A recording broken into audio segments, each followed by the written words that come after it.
What's up, everybody? Welcome to the Fatboy FadeAway podcast here on another Sunday morning, 7 o'clock a.m. right on the dot here. I got Tyler McGurk with me this week. Casey's out on an assignment.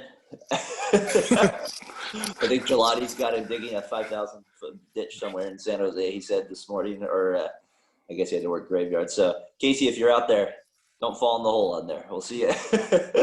So we'll pick up the slack for him this week. What's up, T? How you doing? I'm well. How are you?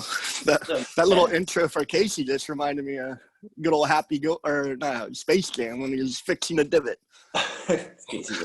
What are you doing? Fixing a divot. It's just a massive crater in the green. That's hilarious. That's funny. Yeah, man, good week for me. A's clinched the playoff spot. So all our fellow A's fans out there. Yeah, nice job. Congratulations. Thank you very much. You took us 6-0, right? Well, it will be after today. Oh. I'm conceding. Yeah, that's the best part. It's like at this point, it's not even like fun to beat you guys up because even like look at your reaction right there. You're like, yeah, whatever. It's like, you guys are way better. I mean, we still have a lot to play for, which is shocking considering what I thought before the season. Do you even if you get the 8 seed, it would kind of be cool to see you guys play the Dodgers, but like, man, it's hard. The Dodgers, I would just think would just baseball. Anything can happen. I would love to play in the playoffs. I mean, anything better than nothing, right? Yeah. Yeah, I don't. Well, we'll see. There's only a week left, so next Sunday, this time, we'll know. We'll have a better idea of where we're going. One thing I do not want to see is Ruff in the outfield ever again. He's a good hitter against lefties, but yeah. If anybody watched the game yesterday, if they saw Dubon and then Mr. Ruff try to make 2 plays yesterday in the outfield, they weren't the greatest outfield attempts. If you were a pitcher for that, I'd be probably very happy. That's funny. Yeah, that was he's a horrible defender. He was running after that ball like Jack Cuss used to for the A's, like just a big, slow, methodical run that you knew he was Jack Cuss. Well, oh god, that was old. Yeah, it's an old name out there for our old A's. He was your cleanup hitter for a little bit too. I know my nickname for it wasn't Jack. We combust. That was by that. We got a good show for you guys today. We're going to talk a little NBA here, get into our NFL a little bit, go over the Niners, Cardinals again, and then go make our picks again here for the week. I can't wait to talk about that. Maybe check in with some fantasy football a little bit here, and let's get into it a little bit. So, first thing that I want to talk about is at the beginning of the week, we both kind of got some bad news. We heard, one of our good friends, Nick Flanagan, his dad, Steve, passed away this week, Monday. But I think he was 60 years old, I believe. So obviously that was a rough start to the week for both of us. We haven't got to really know him over the last 15 years, but before that, as kids growing up, he was kind of a staple in the sports environment, and just Nick obviously being a good friend of ours too. Steve, man, it's hard to kind of not have a story about him. He's like that guy, perfect kind of example, of just somebody where if you actually came in contact with him, it'd be hard not to actually smile, just because he was 6'5", 300, 280 pounds, just loud voice, just a presence. Larger than life presence. Yeah.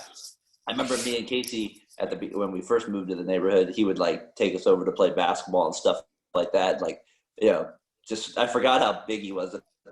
Just doing his little hook shots, at 6'6" over there. The other thing I remember about it with sports was, obviously I played traveling soccer and stuff like that, and Steve was this great C-level type coach, unbelievable at it. And I remember coming back from a game and that you guys were playing over at Reevely Elementary, or not, you weren't on the team, I don't believe. Casey was on the team. And at halftime, Steve orders 5 pepperoni round table pizzas for my brother's team at halftime. And I'm just cracking up. I'm like, Paul Nickel would never allow this. What's going on here? This is great. I'm completely jealous of this thing like that. But I don't know. That's just kind of the cool stuff about him. And the other story that I got to bring up, and this is probably the greater one about him that I give him more credit for it. I mean, you know me, I'm not a big, if I drink, it's usually just beer or something like that, right? But at Nick's wedding, and if I drink, then my dad, same way. He'll just have a beer or something like that.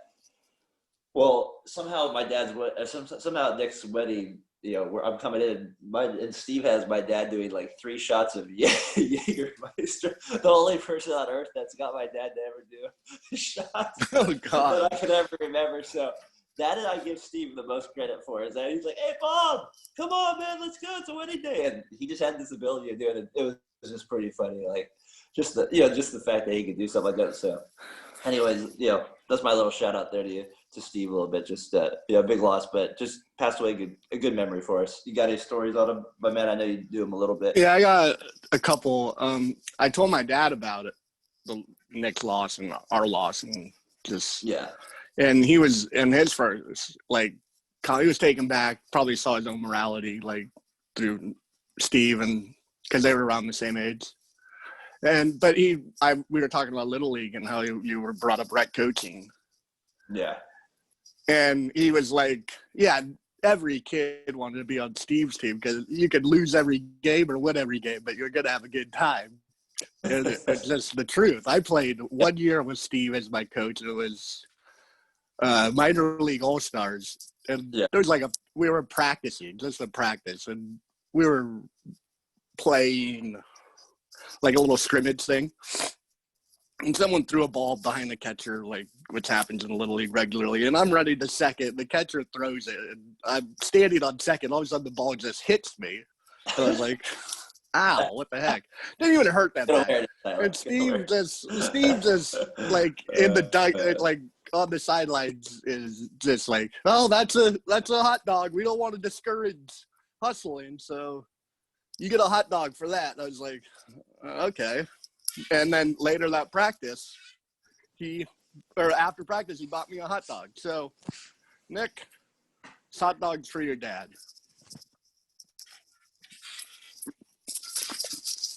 I can't talk now. That's funny. Yeah, he just had that way of doing that with people where he could get you to laugh and stuff like that, and just taking advantage of a situation that unexpected like that, like where you get pegged and somehow he made it kind of into a like, oh, I want to get hit more often. Come on, beat me. Yeah, it was a lot of fun. Team did well also. So yeah. If you grew up in the Santa Rosa area, Larkfield area, especially, you probably at least saw him at some point in your life, and see him walking around. Yeah, we just wanted to like shout him out a little bit, and obviously Nick being a good friend of ours, and so we kind of dedicate this show to I think Steve today, right? He's just kind of a big loss, but just somebody that I'm glad that we got to have in our life, and just kind of get to know him a little bit. So we'll be praying for you, Nick, and just we'll dedicate this one over to Steve today. So with that said, I know he would the way he is, he'd want us to keep going and just be joyful about things and have a good time with it, and just talk a lot of trash and be loud with stuff and watch sports today. So in the midst of that, let's get into it a little bit. Let's start with the NBA a little bit here to get started.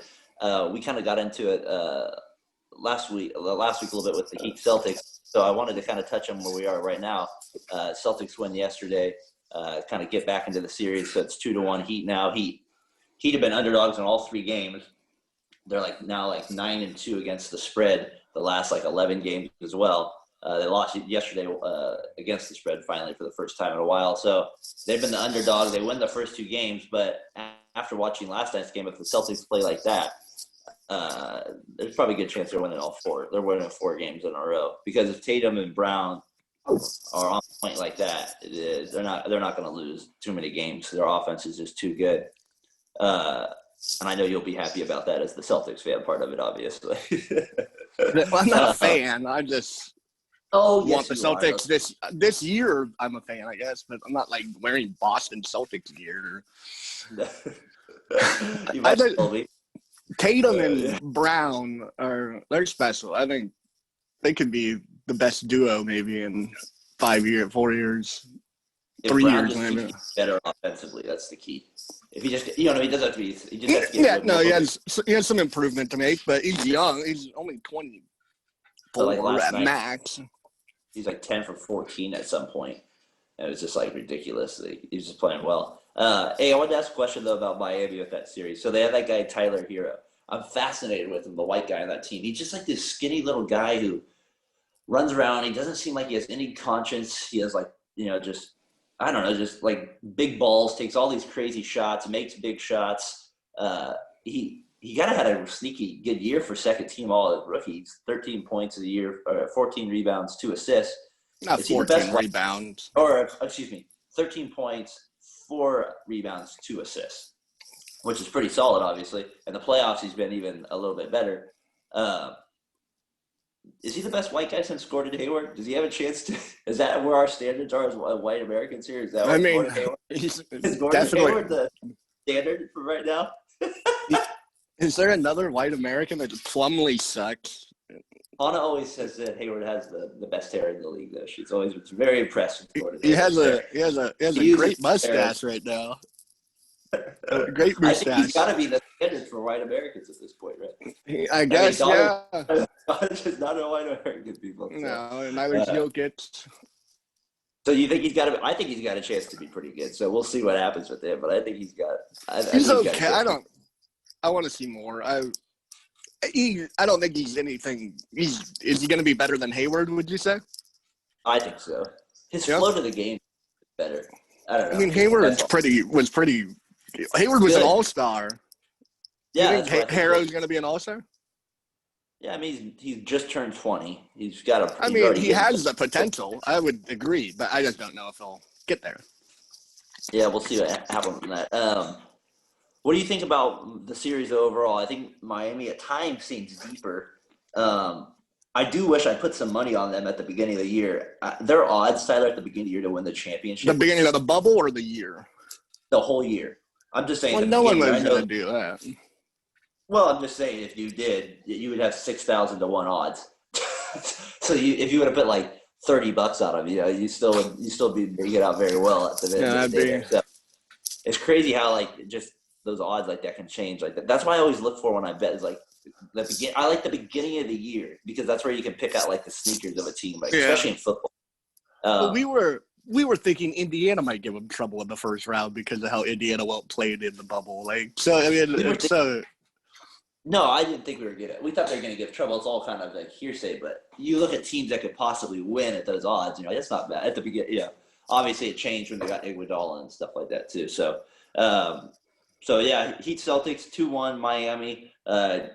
Game 4 tomorrow. So I think Boston's going to tie it back up. So that's who I think Boston will win tomorrow, and I think they'll force it a 2-2 series. I just has 7 written all. Some quick. Still like 7. I think it'll go 7 as well. But some quick facts: the last 12 Boston home games have been won by the road team, and the last 17 games in the NBA in general, 14-3 the road team has won, and that never happens in the playoffs. Like, never happens. Never. It's impossible for a 12-0 road like streak thing, like between one team losing and winning. Yeah, I mean that's what's gonna like make people think it's like the championship isn't as worthy, but in some ways it kind of makes it a little bit more challenging. In some ways, for some teams, it makes the variables so much different. It makes it more equal. Speaking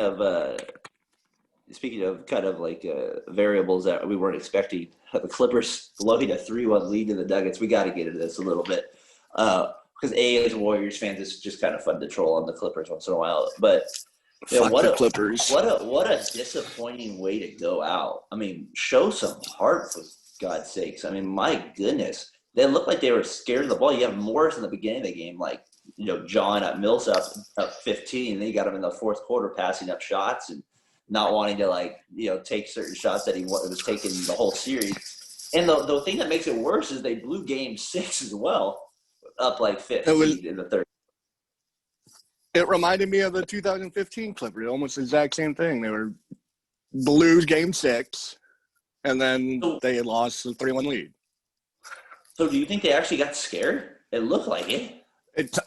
Paul George at the side of the backboard, wide open 3-point. I think they played well defensively. Like they gave themselves a chance to get back in the game in the fourth quarter. playoff P does not deliver in big games. He had He one does good not. game, but yeah. He had 10 points. No, he played awful. So did Kawhi, though. I mean, But the whole Kawhi's the team one played I don't. on. Kawhi, it's hard to hear anything about just because his resume before that is so unreal. It's like, well, yeah, maybe he's allowed one. Yeah, he's allowed one good year. But I hear you. Yeah. He didn't play. He didn't have his best game either. But 50 years the Clippers have been around this year. This is their 50th year as a franchise. They have never, ever, ever, ever made it to the Western Conference Finals. So that means they've never made it out of the second round. They are at 50 years. Charlotte's at 37. Sacramento, I think, is at 18. And then But they've gotten out of that second round. Well, yeah, in 2002, so 18 years. Yeah, but I mean, at least they've done it once. That's my point. That's the list. You have the Clippers at 50, you have the Charlotte at 37 years, and you have the Kings at 18 years. So that's how like this. So almost that's the point. Is it's pretty hard to not make the top four at some point in the league. Like even if you're crap, like even like the Portland Trailblazers got into last year in the top four, and they sucked. And in some ways, you know what I mean? Like it's just hard to believe that those are they've never made it to the top four. That's crazy to think about. And I thought they were going to beat the Warriors. They did. And George and Leonard are both can opt out next year, so they need to be careful of that as well. So we'll see what happens with them overall. But man, just not a very good performance in that regard. Hey, I wanted to think about Denver though, because on the other side of that, Denver did come back, right? So we got to give Denver a little bit of credit as well, because now they've come back from 2-3-1 leads. I don't think they're beating LA by any means, but their two best players, it's hard. It's hard. You got to remember that Murray's only 22 and Jokic is 23. That's kind of crazy that they've kind of already progressing at a very young age. I mean, very young age, and looking like pretty legit at those ages too. They just really need that third guy. Like without that third guy, it's hard for me to really pick them though to really get to that next spot yet. So I have an idea for what's that. I was thinking like, who could they trade for? What about Bradley Beal? That's the guy I was thinking that could be like a good third guy to come on. Like now you'd have Murray, Beal, and Jokic should be a pretty deadly threesome right there. So if I traded Millsap, Porter, and a first-round pick for Beal, you probably would get somebody else back in that trade, maybe like I don't know, somebody like that. Yeah, or not a Bobo because you're already trading Porter and Millsap. But I don't know. I wouldn't even want Millsap. But Denver would have to trade him with Beal for the contract. Yeah. So that's why I would also include like Porter, but I just feel like Denver just needs that third other guy, and then I'm taking them a lot more seriously going for the next 3 years. So for sure, they get one more legitimate guy. They'll be a little bit better. Last thing, hold on, go ahead. But the Lakers only have 2 stars right now. Also, they're just more in their prime. Yeah, their stars are just at that prime level, or even in some cases. So that's it. Yeah. Yeah, no, that's true, but Denver's guys, they're good. I don't know if Murray and Jokic are good enough to carry. Maybe they are. Depends on the league. I think Jokic is. I still am not sold on Murray as a like. He can score, but not as a super. Why? What's your problem with him? He's not efficient enough and inconsistent. We'll see. I'm impressed with his shooting though. His like the way he's a very good shooter. And he can drive better than I thought too. Like he finishes pretty well. I don't know. He's been impressive in the bubble. Of course, it's hard to be negative when you're. He is exactly. So let's get into the other NBA topic we both kind of were interested in this week was MVP. The MVP was given out this week. Big Giannis brought in number 2, second 2 in a row. Now for Giannis, and the main man LeBron always has something to say. He was in the news with his thoughts on it. I believe he says he was pissed off about the results of the MVP, and he doesn't agree with the whole voting system. He says it pissed me off. That was my true answer. It pissed me off because out of 101 votes, I get 16 first place votes. That's what pissed me off more than anything. 3 pissed offs in a quote. That's pretty impressive right there. You got 3 pissed offs there in one quote. I mean, you know what I'm saying? That the winner wasn't deserving of the MVP, but that pissed me off. And I finished second a lot. He said it wasn't deserving or what? He says, not saying that the winner wasn't deserving of the MVP, but that pissed me off. And I finished second a lot in my career. either from a championship and now 4 times as an MVP. I never came into this league to be an MVP or to be a champion. I've always just wanted to get better and better every single day. But some things is just out of my hands, and some things you can't control, but it pissed me off. I had a chance. This is the part I found interesting. I had a chance to be a defensive player of the year and also an MVP in the same season. And that year, Marc Gasol was the defensive player of the year, but he made second team all defense. Okay. So that doesn't make sense. It's like being MVP of the league, but you make second team all NBA. That's when I really started to look at all the things kind of a little differently. I was like, how does that even make any sense? So I have a couple things before I let you get into it, just real quick. LeBron, you're still a little bit of a whiter because you're bringing it up for sure. A little bit. A little bit of a whiter. I'm going to let you do more of the kind of ripping on it here. And then with it, also, I do agree with him a little bit on it. But first, let's hear your thoughts on it, Tyler. I mean, Defensive Player of the Year has nothing to do with being the MVP of the league. Draymond Green wasn't first team All-NBA when he won Defensive Player of the Year. A lot of guys aren't first team All-NBA when they win Defensive Player of the Year. It's too different. Rodman might not have been any All-NBA when he was winning his. I mean, I should have looked that up, but they don't coincide with one or the other. So that point is weird. And another LeBron quote after Stephen Curry won his unanimous second MVP back-to-back. He might have deserved MVP, but when talking most valuable, it's a different combo. Like, what does that even mean? Like, he might have deserved, like, I'm going to say might have deserved it. And then, so he always has something to say about someone winning the MVP, whether it's never all praise. I bet probably I can find it. He's the best player, right? Like, he should have more than 4. That's probably what he's thinking in his head. He's like, I should have probably 8 MVPs. Like, that's probably what he's thinking. Yeah, I mean, there's voter fatigue for sure, and I agree with it. But to LeBron, I would say also, like, you know, there was a few seasons where, you know, you did go on vacation one time for like randomly 2 weeks, and you know, he did have a few moments, and yeah, there's voter fatigue for sure. But I wanted to clear something with you.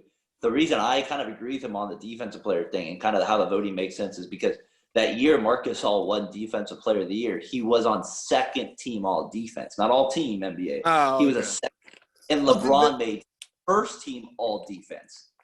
Then the all defensive teams are more messed up. Yeah, like, it's just funny that he won. It's just funny that's what it does weird. Like, he won Defensive Player of the Year, but he made second team All Defense. LeBron makes first team All Defense. You know, meaning anybody from that first team All Defense probably should have won it over Gasol at that point. So it's just not necessarily because the defensive.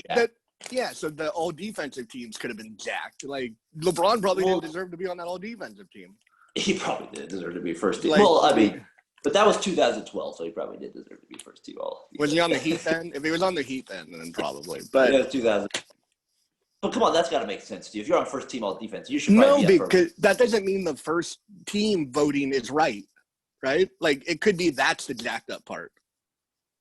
Well, then that's just because like, really Memphis was the best defensive team that year, and Gasol was the main reason why. So why would he make first team All Defensive Center? Probably. He should have probably, and the NBA is jacked at voting. Like, I agree with LeBron in a way. Like, the voting is obviously – that shouldn't happen, the second team. Yeah. I agree with that. But I don't know if it's Gasol shouldn't have got that award as opposed to he should have been first team all defense. The NBA's dug themselves a hole with that one because then they gave, like, the award to Westbrook for that kind of stuff when he got the 6th seed but got a triple-double and stuff like that. You know what I mean? Like, I'm not saying, like, he wasn't deserving either, but – yeah, there's certain things. In baseball, it's different because the All-Star games in the middle of the season. Tipper Jones won his MVP, but he wasn't even an All-Star that year in, like, That's 98. Right. So, like, weird things like that happen. Yeah. But in this year, he doesn't even deserve the MVP, first off. If you look at their numbers, it's – Well, Giannis has the best PER of all time. Yeah, at 31.9. LeBron has his third lowest PER of his career this year. LeBron is getting a little bit scary at shooting, though. He's getting pretty good. He's starting a little worried me. He's getting better as he's getting older. Like he's gonna I feel like he's starting to even get better at his shooting. But he's deadly. He's a big fat whiner at times. Like I mean, like we all know he's a great player, but man, he's always bringing something to the table. He's just like constantly, like always something to the table at the NBA. And then who was the guy last night in your UFC fight? He went. That was hilarious. Colby Covington. He's like, I'm what did sick he say? of He's these. like, You're a like, dude, bitch or something. Yes. I'm sick of He these called woke out athletes. I mean, let's be real. Colby Covington's an idiot and is a huge Trump supporter, and that's not why he's an idiot. But he'll do anything for like views and basically. attention. Yeah. Like, Well, he that's definitely going his to get thing. more attention after that one. Oh my God! No. You should look it up. Look up Colby Covington post-fight interview after Tyron Woodley. Man, yeah, that was a good one right there. All right, so I think that's our NBA here for the week, man. Like LeBron, just deal with it, man. You're gonna win it. You're gonna win an Astros championship. So let's just gotta let that. Yeah. So you got the Lakers tonight? I agree with his points. We can deal without the whining all the time about Giannis deserved it. So if you agree that he deserved it, it shouldn't piss you off 25 times in a quote. So that's all my point with that is. 16 votes. Come on, buddy. If he deserved it, shouldn't he have got 100? Like all of them. Maybe. Like, hey, quick though, who do you got tonight? You think Denver rebounds, ties it up? Oh no! I think Denver loses, but I do think they play a lot better. Yeah, I'd take the Lakers. LeBron and Anthony Davis is dynamics. But Howard can match up with Jokic a little bit too, so they have more bodies to throw at him. I mean, the Clippers had nobody. And McGee. It's like they got more bodies. It's like they're throwing like little Zubats at him. And Harrell. It's like he's going to eat those guys up. So, all right, well that's our NBA for the week a little bit. We'll see. By next Sunday, we'll probably not for sure, but there might be a good chance the NBA finals are set. So we'll see where we're at next Sunday. At this point. Well, Tyler? Jokic did go against Gobert in round 1 and ate him up for a couple games. He did. They just have more bodies to throw at him, I feel like, just more. That's all. Like they have more fouls to give in a sense towards him. But, we'll see how Howard does. If Howard's playable, they're a little tougher to be at the center spot. The last game he was playable, so we'll see if Howard can stay playable. And McGee for that matter. And can anyone guard Davis? Yeah, exactly. I don't think anybody can. That's the problem. No. So, all right. Well, so that's our NBA for the week. Like I said, next week we'll see where we're at with the finals. So, NFL, let's get into it a little bit here. Week 1 wrapped it up. There's some interesting things. We got some fantasy football to get into right now.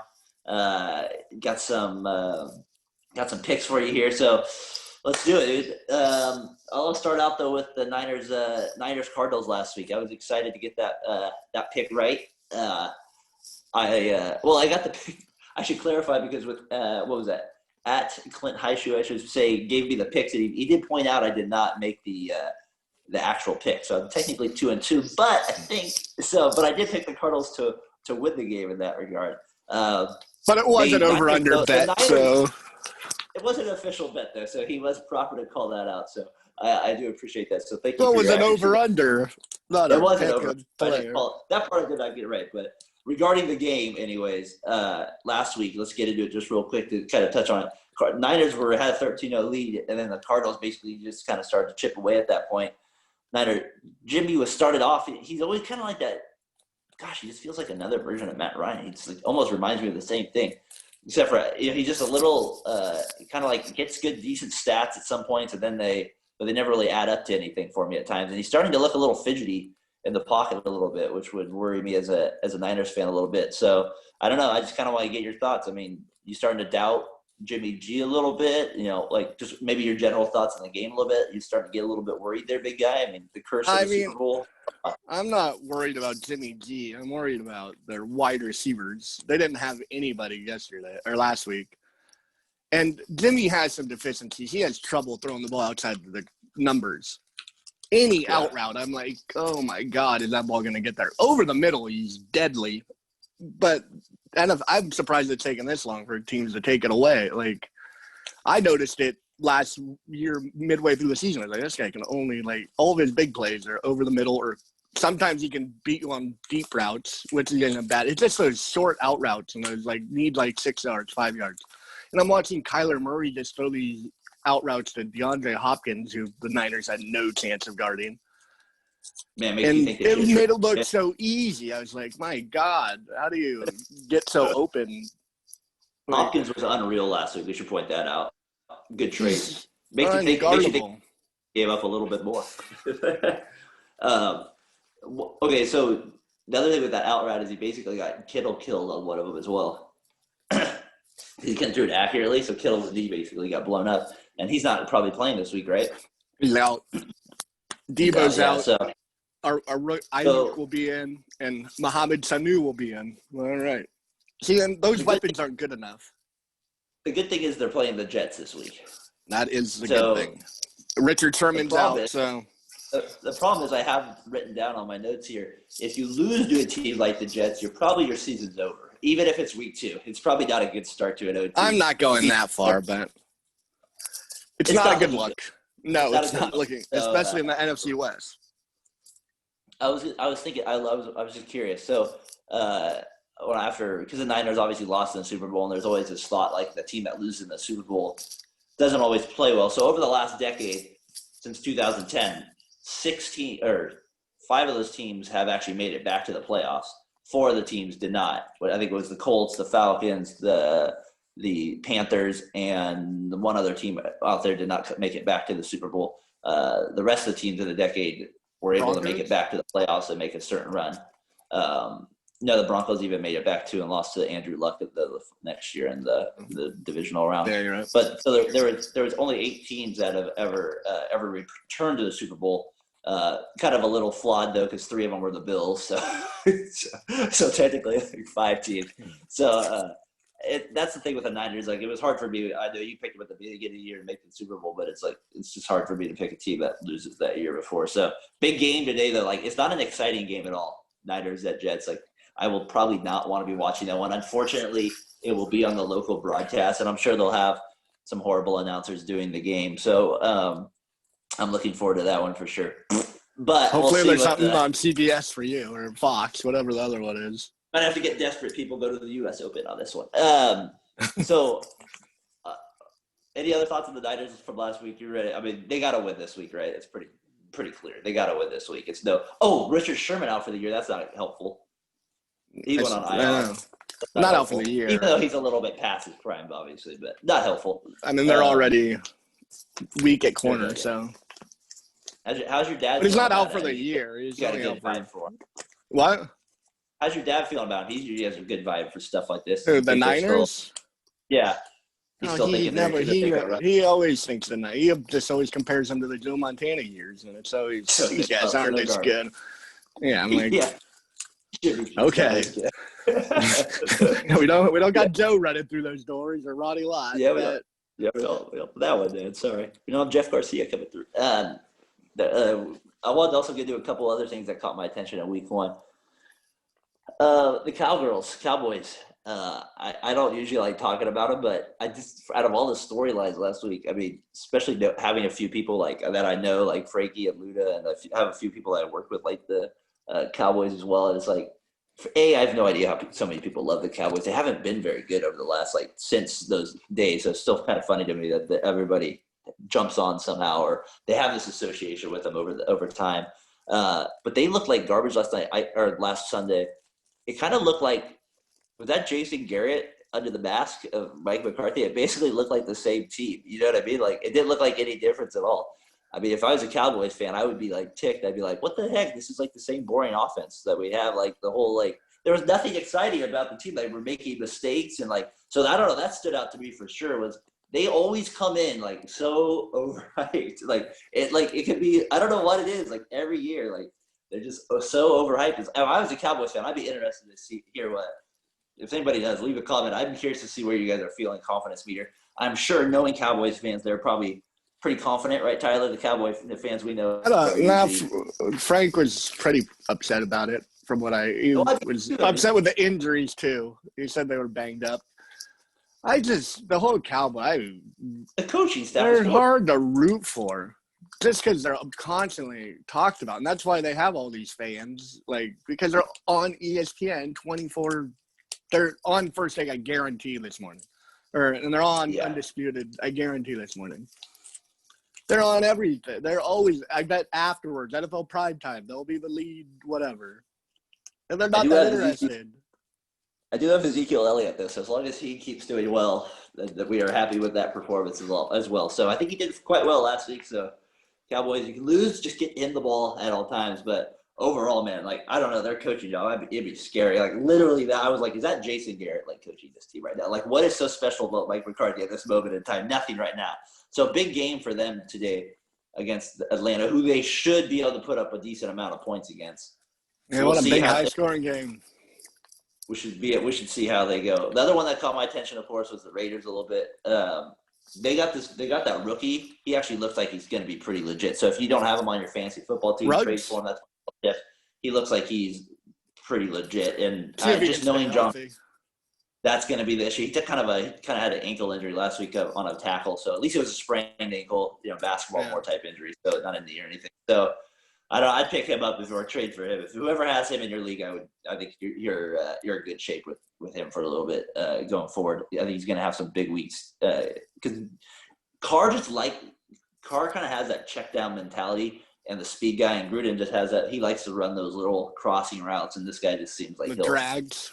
Just get like at least like more and more touches as time goes on. So the Raiders, they didn't impress me, of course, at all. They barely won like I thought they would do. They didn't quite cover the spread. They missed it by half a point, so I lost that one. But I thought you picked Carolina. I picked Carolina, but they didn't cover in that one. So they lost in that one. So that was a loser pick for me on that one. Nick did say, our friend, that on another website I would have won. So somehow he said sometimes they have different spreads somewhere. So yeah, they do. But anyways, the other thing I noticed about that game was Christian McCaffrey is just going to have an insane year stat wise. So I mean, like, he's going to have an insane. Hey, is your guys' league a keeper league? No. How stupid was that 4th and 1 call? Yeah, to not give it to him, give it to a fullback. That coach should be fired. And after his first game ever coached. Is that even playable even in Madden anymore? The fullback smash, like that used to be like the go-to 4th and inches play. Like, but in the NFL, I mean, I always think that's the dumbest play in the NFL is the fullback smash. To be honest with you, like on a 4th and 1 like that, when you have like literally the best player in football, at least skill player in in football right now, I probably want him touching the ball, or at least play action knocking it, or not giving him the ball. I'd be more okay with a play action miss throw at that point if I was a fan. Oh, absolutely. Than a fullback. Or like dive is uninventive and just dead. It's just a dead play call. Like, I mean, it works too a lot. Like, I bet that was the only fullback dive that didn't work all week. Like, but it just. No, it was a horrible call. Anything else that stood out to you this week? Cam looks like he could be an MVP like race. Auburn days. Just, Auburn days, right? In Auburn he would have ran by all the defenders, but he's a beast. He's so big and he looked accurate. He was he looked good. I was impressed. Bill Belichick's a beast too. He's like, I can't wait to run the ball 45 times a game. I called that one. We're gonna run the ball. Cam's just gonna keep running that ball. That's all. Just keep playing. That's all he is right there. I guarantee he's trying to get like 45 runs a game every time. So that's kind of our impressions from week 1. Let's move on to week 2 here. Let's talk about our picks from last week.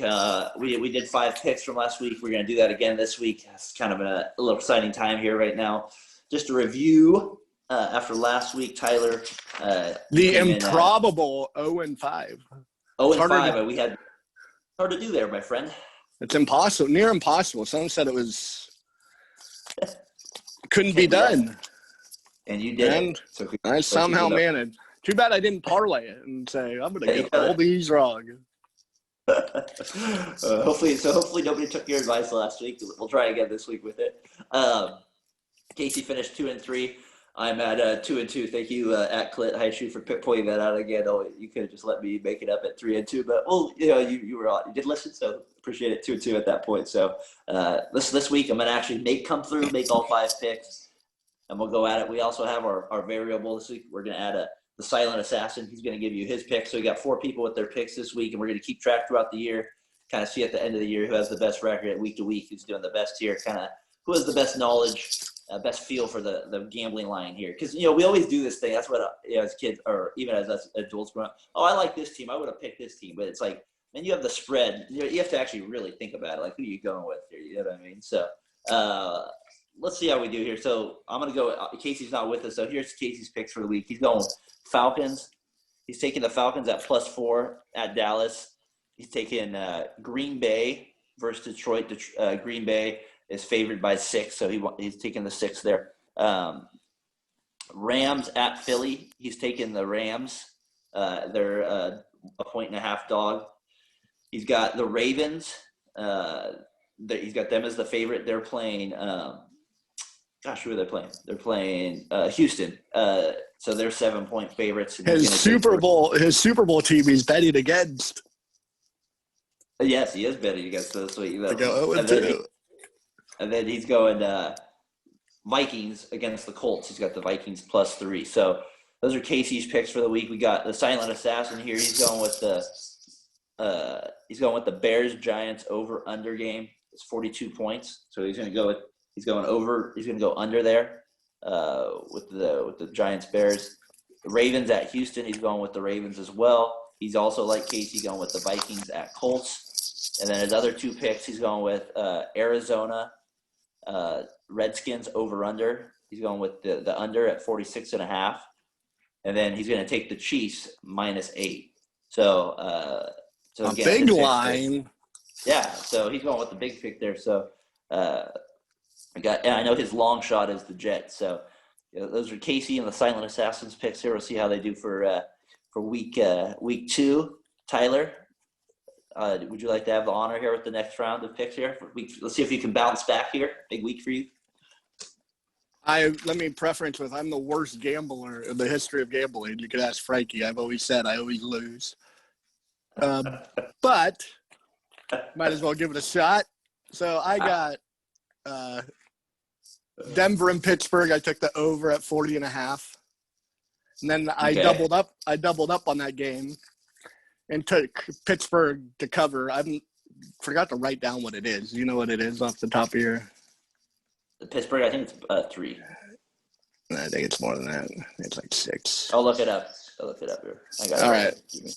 And then I took Minnesota over Indianapolis, and I'm getting +3. Okay. And then I took Green Bay versus Detroit at -6. I have Green Bay. And then Denver, say you had the spread? What? You have the spread or the over-under on that Denver-Pittsburgh? I have both. I have the over. Okay, well, the spread is 6.5. Denver. And I have Denver's the dog by 6.5. Yeah, I got Pittsburgh to cover that. Okay, and then the over-under on that game is 40.5. Yeah. So you're I have the over. I have over, Gotcha. And then I have Pittsburgh to cover. So that's 2 of my bets. Gotcha. Okay. Then I have Minnesota +3. Okay. Green Bay -6. Okay. And then New Orleans, Las Vegas. I have Las Vegas covering -5.5. Okay. So you and Casey both like, and Silent Assassin both like Vikings Colts. That's what seems to be a popular pick this week. I've been hearing a lot of action on that pick. It seems like everybody's against the Colts now after that Jaguars. That makes me want to change my pick. No, you can't change it whatever you do. You have to go ahead. All right, my picks for the week. I'm going to also take that Raiders Saints game. I'm taking the Raiders as well. It's just 5.5. It just feels like, I don't know. And like Michael Thomas being out for the Saints is a big deal for me. Not playing. So obviously that kind of helps me. In some ways, it makes me worried that the Jared Cook can come back and just abuse the Raiders as well. But we'll take our chances. And I'm going to go with the Raiders. You got Littleton for that. Exactly. So I think it was Littlefoot. I think that's what I called him on one of the podcasts. Was a little ton. Lightfoot. So I got the Raiders there. And then I kind of went with like a lot of the afternoon games. I'm going to go. I went with the Patriots in Seattle. I'm going with the Patriots. They're underdogs, but they're getting 4 points. So I kind of like the Pats to cover that. I feel like they can get within a field goal at least there. So I'm taking the Patriots, especially after the way I saw them play. And Seattle sometimes likes to play a ground and pound game, so I can see it being a close game tonight. That's a good Sunday night game, by the way, too. Yeah, it is. Atlanta, Dallas. I'm not going to go with the spread, but I'm going to go with the over/under. It's a really high number. It's 53.5. So I'm going to go under on that one. I feel like that's a really good bet to go against. I mean, even though I know that both teams could score a lot of points, it just seems like a lot to be getting. So I'm going to go with the under on that one. I'm also going to take the over/under on the Chiefs-Chargers. That one is 47. I think that could be an over. They seem to always – it seems like seeing that area, that could be a high number there. So I'm going to go 47. I'm going to go over there. And my final pick, I want to do the Niners-Jets game. The Niners are favored by 7. I'm going to take the Niners. Okay, we'll say this one's 7. Well, what does it say there? Take what it says. All right, well, let's go official there. This one right here, the one you sent me. Just DraftKings. The one I looked at just a few minutes ago, unless it randomly changed here, is they're 7-point favorites. So I'll take that number. I think the Niners could win by more than a touchdown. So they should win if they have any Super Bowl. This is, like I said, their season's on the line. So I'm banking on that in my mind that they'll pull it out. So those are our picks this week. Tyler, let me hear yours one more time real quick. You got the Steelers on over or under. You got I have Steelers over. Steelers covering. Yep, the over under in that game. You got the over. Yeah, 40.5. Minnesota +3. Okay. Green Bay -6. Okay. Las Vegas -5.5. That's fast, -5.5. Okay. So we got our picks in. We'll see how we do this. So today I'll put them on after the games. We'll put the results in. We'll still have our Monday games for me and you, but gamble safely, gentlemen and ladies. Huh? Gamble safely. Gamble safely. Take our picks. Win money. Then retweet it, please. Don't take Tyler's. We might put it behind a paywall if we do well. Exactly. Yeah, we'll put you out there. So fantasy football this week. How did your team do last week? I actually ended up with a decent amount of points, but I lost. No, Who did you lose to? I got big weeks from Slayton on Monday night, and he got my points up. I lost to Frankie, unfortunately. What's your team name this year? You know all my fantasy team names. Go big or go home. Go big or go home. Keep it simple. It's a classic. You lost the first last week there. Sting a little bit. My team. Did he send you any messages to encourage you about how you were doing? No. Possibly. It's pretty. Just let you know. It's pretty civil. It's not meant for airwaves. But anyway, what is said between us isn't meant for the airwaves. Hold on a sec. You're killing me, Smalls. You froze there for a second on me. You back? No, you're frozen. You should see. I should screenshot this photo. You have a Jay Leno chin. Hello? Yeah. But why? All right. But with Frankie's team though, or who had the big day on his team? His whole team. That's not a good sign. That's not a good sign. I was curious. I was going to ask you. You guys have been doing that league like forever, right? Yeah, and mostly the same guys have been. We started with 8. We went to 10. Now we're at 12, and it's been the same 8. And then we added 2. Then we added 2 more, and it's been the same 12 for like the last 10 years, 12 years. It's kind of like our fantasy baseball, and we've been doing it forever. It's pretty impressive that. I mean, I've been in both these leagues from the beginning. That is actually pretty impressive that you've been in both of them for that long. I got to ask, who's the best player in the league then? Will you give him credit? It's actually pretty – I mean, it's pretty Who has the most champions? I don't know. Mike Price won 2 early, but since we've gone to more teams, he hasn't done crap. Taylor might have 2. I don't have the trophy in front of me with the list. I don't know. I know I have 1. Mike's been working on too many cars. He's got to get more focused. He's got to stay. He's got to get too many fires in October. It takes him out of the Yeah, that probably doesn't help. That's probably a little bit more of a legit one right there. This is about the player. If I'm going to recommend one player this week, I'm going one sleeper. Preston Campbell from the Colts. He was their top pick Paris last year. Campbell? Or, Preston Campbell. Preston. I thought it was Paris. I thought it was Paris. I think it's Paris. Well, either way, it starts with a P. No, okay. All right. P. Campbell. I'm going with Williams from the Colts. I gotta look it up, man. If it's Preston Williams, that's hilarious to me. I thought you said Campbell. Preston Williams is on the Dolphins. No. Preston Campbell. Isn't that what I said? Or I said Preston Campbell, right? Yeah. Yeah, that's who I'm going with. The guy from the I thought it was Paris. Let's see if I'm wrong here. Yes, you were right. It's Paris Campbell. So I'm going to go with Paris Campbell. Thank you. Useless knowledge. You were very good right there. Thank you, Tyler, for helping me out there. He had 9 targets last week. He had six catches, though, 71 yards. And the reason I kind of picking him for like a wide receiver 3 or possibly maybe 4 if you're a 14 league, but I think he could even be a pretty high 3 end here is about Rivers is they're playing the Vikings. The Vikings got absolutely torched last week in the air by Rodgers. And Rivers has a tendency to get down in games, and he has a tendency to pick a guy and wear him out as a receiver throughout the year. And Hilton isn't usually the type of guy to get the targets like that. So he's going to be my sleeper of the week here. Paris Campbell from the Colts. Who's yours? Keenan Allen the last 10 years with Phillip Rivers getting targets. Exactly. The easy one for me was to pick Traquan Smith from the Saints because of Michael Thomas. But I went with Russell Gage, wide receiver, Falcons. Last week he had 12 targets. He had 9 catches for like 100-something yards. But week 17 he had 19 targets. So he's coming off a 19 target and a 12 target. And I just want to see where week 2 will take him. And they're playing the Cowboys who can't guard anybody. So I got to ask you, do you have Gage on your team? I do. So do I have Paris Campbell on my team.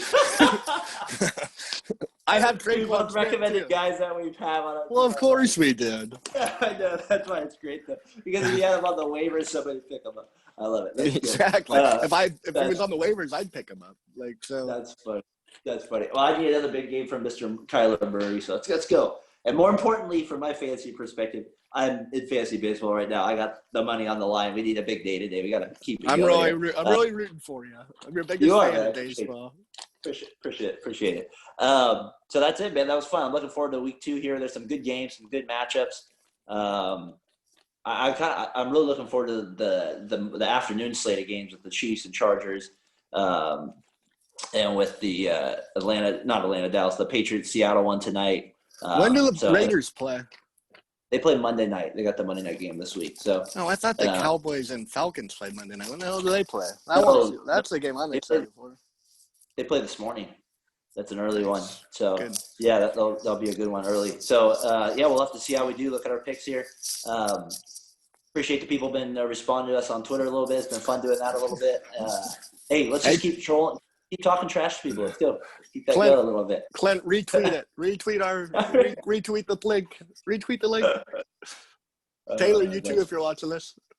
That's good. All right. Yep. Hey, thanks for subscribing. Much appreciated. Oops. All right, guys. Have a good week. We'll see you next Sunday. Later, T. Peace. Later. Peace.